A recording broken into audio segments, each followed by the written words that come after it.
Sa iyong mga matang okey ganda o binibini, o ang isang katulad mo ay di na dapat pang pakawalan. Alam mo bang pag naging tayo, hinding-hindi na kita bibitawan. Aalagaan ka't di papabayaan, pagkat ikaw sa'kin ay prinsesa.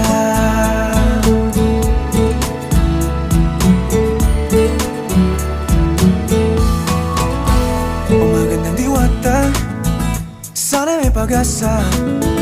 Pag-ibig ko'y aking sinulat at ikaw ang pamagat. Sana naman ay mapansin himig nitong damdamin na walang